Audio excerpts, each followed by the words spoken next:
Sorry, I had to flex the shirt. Get the necklace out.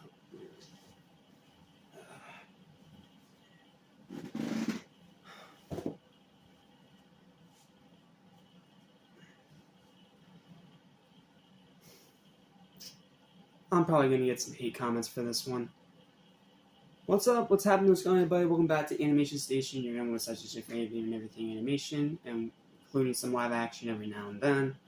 And no, this is not part of 31 Days of Horror. This is me finishing off something that ended up taking longer than expected, because I had yet another family thing to do in Baltimore, and then on top of that, I just didn't have the time yesterday. Yesterday was an absolute cluster screw.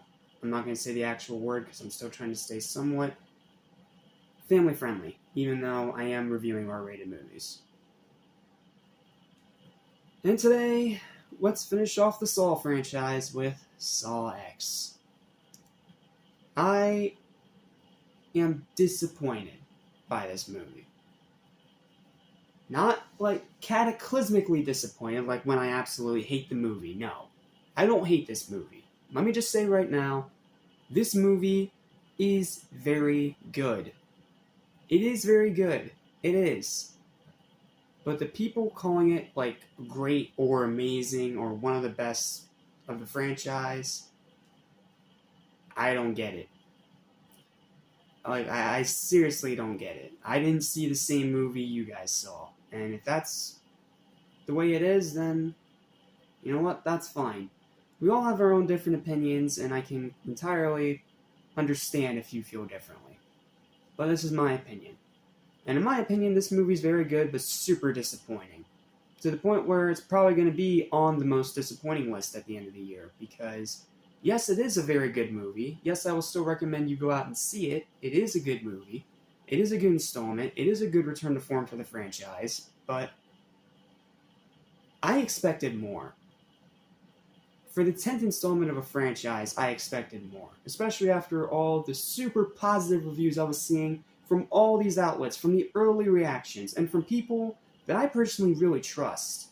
You know, people like Cody Leach, Sean Chandler, Chris Stuckman, 3C Films, like all these movie critics that I trust, that I know I can trust to give their own full opinion and actually, you know, tell it like it is. But, unfortunately, this is one of those times where even I have to disagree with the main consensus. I do think this movie is really good. Yes, don't think I'm bashing the movie or I think it's like a total piece of crap. No. It is very good. I just didn't see the same movie you guys saw. I didn't see the same movie that's getting, like, 80% plus on Rotten Tomatoes right now? I didn't see that movie. I saw a movie that, at best, is like a 75 or 73%. That's the movie that I saw. Heck, I'd probably even watch Expendables 4 over this. And I had my gripes to share about that movie, too. But at least with that movie, I knew what I was going into. This one, I thought I knew what I was going into, and it ended up pulling the whole rug out from underneath me, and gave me something entirely different. Which I am thankful for. This is still a very good movie, but sometimes you don't want that to happen. Because sometimes when you think a movie's going to go one way, then it goes the other way.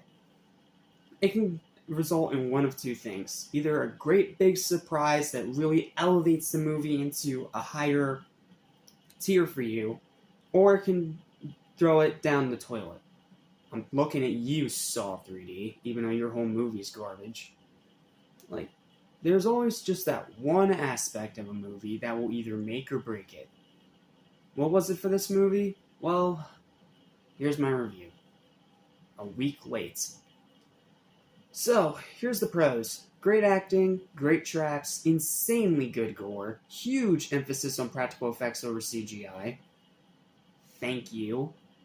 Tobin Bell's best performance as Jigsaw in the entire series. Decent acting, great story, excellent emotional moments that do hit and resonate, superb writing, lots of twists, a great post-credit scene, and a solid runtime. Not to mention, it humanizes Jigsaw. It actually makes me feel bad for the serial killer. And it's done in a way that's not insulting. Like, it's not done in a way like Home Sweet Home Alone or Hocus Pocus 2. It's done in a way where it makes sense and you can understand why they are the way they are. It's not just some stupid thing crowbarred in there just to be different. This is something that's actually smart and well written. Not to mention it's character driven, making Jigsaw the main character of the entire movie, which is a huge plus. Because Tobin Bell, even after all these years, and even though my thoughts on this franchise are middling at best, Tobin Bell is by far the best part of it, and he will always be an amazing actor, especially as Jigsaw. And this was his best performance. And that's saying a lot, because he was pretty great in Saw 2 and 3 as well. So, yeah, whenever you get Tobin Bell, even if he's not given great material, he will make gold out of it. However, it suffers from one massive flaw. One massive flaw that almost completely ruined the whole movie for me. An absolutely abysmal ending. Where the character that deserves to die the most out of all of them, I'm not going to say who it is because that's a spoiler, but it is the only one who survives. The one that deserves it the most is the one that doesn't get it at all. What the hell? I understand you're trying to maybe make like a nemesis for Jigsaw for like this prequel, also kind of in the timeline trilogy thing apparently you have planned, but that's a terrible ending.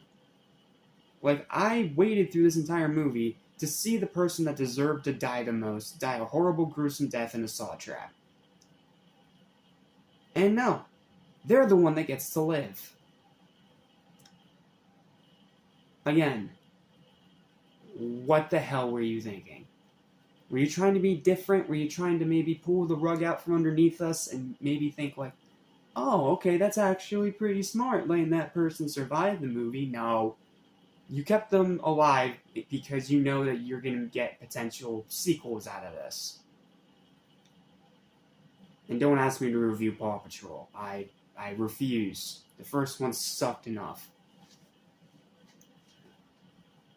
But who knows, maybe because its box office is apparently doing really bad right now, despite all the positive reviews, it's not going to get another continuation. I don't know. But I do know this, the ending is abysmal, and almost completely ruins the movie.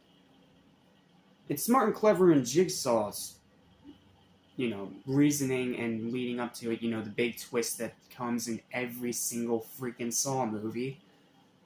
But it is a bad ending. Plain and simple. It's bad.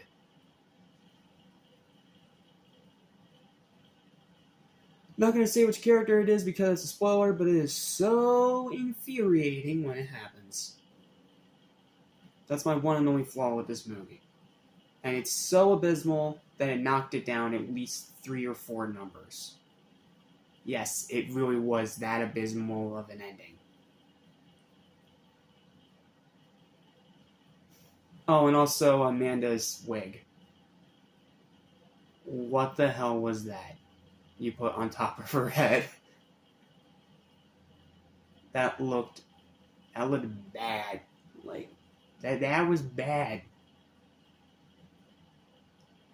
Overall, though, I'll still say that it is a very good movie and a huge return to form for the Saw franchise, but that ending alone drops it out of contention for the best of the entire franchise like most say it is. Sadly, this will probably be on the most disappointing movies of the year list for me. I expected so much more after seeing all the positive buzz surrounding it from the early reactions and critics that I actually trust. Not just IGN, like people just circling the bandwagon.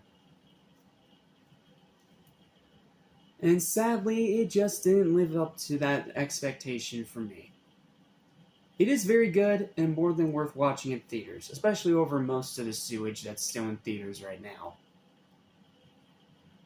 But don't expect anything near the level of Saw 6, which remains the only film in this franchise that I would say I absolutely love. I love Saw 6. I will always love Saw 6. Like, the only ones I really want on DVD is 1, 2, and 3, which I already have, and then maybe 4, skip 5, get 6, pretend 3D doesn't exist, pretend Jigsaw doesn't exist, pretend Spiral doesn't exist, and maybe buy this one at a discount. I'm not paying $30 for it. I can tell you that right now. I don't know, man. Guess this series just isn't for me. I gave it a shot. I gave it an honest try, and it just didn't work out. And you know what? That's okay. Sometimes you try something and it's just not your thing. And you know what? That's okay. You're entitled to your opinion as long as you respect my opinion. And in my opinion, Saw X gets a solid but very disappointing final verdict of a 7 out of 10. It is a very good movie. I still recommend you go watch it in theaters because it still has more than enough to make it worth watching. But just prepare yourself for an absolutely awful ending that may or may not ruin the movie for you entirely. There you go. That's the super late review of Saw X. Thank you guys so much for watching. Please don't forget to like, share, and subscribe. And I'll see you guys next time when we properly start 31 Days of Horror. Well, a day late, but you're getting 2 reviews today, so don't complain. So, I will see you guys next time when we start 31 Days of Horror off with Shia Let's Play.